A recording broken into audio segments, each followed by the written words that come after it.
Ribuan ex-Gavatar mulai dipulangkan ke daerah asalnya masing-masing. Mereka meminta pemerintah memberikan keadilan dan perlindungan. Berikut penelusuran tim liputan Net News dalam jejak peristiwa hijrahnya ex-Gavatar ke Tanah Kalimantan.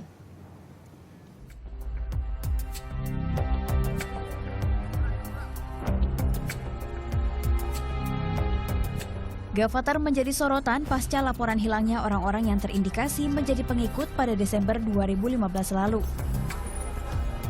Karenanya tidak sedikit sejumlah orang mencari anggota keluarganya di tempat pengungsian. Salah satunya Eni. Ia datang untuk mencari anaknya Diah Ayu Wulandari yang berprofesi sebagai dokter.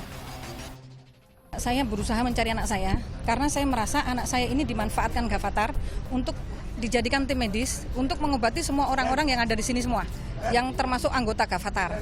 Itu karena kalau tidak ada dokternya, pasti mereka kewalahan untuk mengobati semua anggotanya. Saat pergi bersama suami dan anaknya pada pertengahan Desember 2015 lalu, Diah meninggalkan surat dan sebuah buku berjudul Memahami dan Menyikapi Tradisi Tuhan. Setelah membaca buku ini, Eni yakin Gavatar menganut paham dan nilai yang menyesatkan. Gavatar sebagai metamorfosis dari Al-Qiyadah Al-Islamiyah, aliran kepercayaan yang dibentuk oleh Ahmad Musadik. Mereka pun mengakui memegang paham milah Abraham dengan guru spiritual Ahmad Musadik. Kami menyatakan sikap telah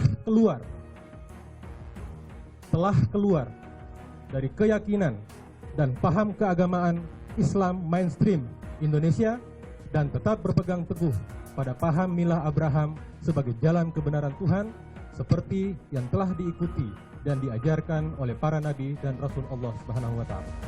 Majelis Ulama Indonesia atau MUI pun bersikap serta melakukan pengkajian mendalam agar masyarakat menyerahkan masalah ini kepada pemerintah, ya. Jangan melakukan tindakan sendiri akan merugikan, ya, umat dan bangsa kita. Ini ditangani dengan baik. Masalah penyimpangan agama jelas MUI, Kementerian Agama. Masalah-masalah keamanan mereka, pelanggaran hukum ditangani juga oleh pemerintah. Pemerintah Kalimantan Barat pun mengambil langkah tegas untuk mengkoordinir kepulangan para warga ex-Gavatar. Bekerja sama dengan TNI, Kepolisian, dan Kementerian Sosial. Lebih dari 4.000 jiwa telah dipulangkan ke Pulau Jawa, baik menggunakan pesawat komersil maupun kapal laut. Ribuan ex-Gavatar yang akhirnya kembali ke daerah asal meminta keadilan dan perlindungan pemerintah. Nah, kami mohon ya tanggung jawab dari pemerintah bertanggung jawab untuk melindungi kami, walaupun kami dipandang sebagai orang yang bersalah, tapi kami punya hak kedudukan dan hukum yang sama dengan orang manusia yang lain. Meski nantinya para warga ex-Gavatar ini bisa mengikuti program transmigrasi ke Kalimantan, namun saat ini pemerintah fokus pada proses pemulangan dan pembinaan. Kita tata dulu di bawah, transmigrasi aja sudah jutaan kita masuk. Stop dulu transmigrasi. Ya, kita tata dulu yang ada, yang ini supaya diurus benar-benar, kesejahteraannya, fasilitasnya. Ini kan yang dibawa manusia, bukan kayak kita bangun jembatan. Terlepas dari semua itu, pemerintah harus memberikan keadilan dan perlindungan bagi warga negara Indonesia, tak terkecuali ribuan warga ex-Gavatar.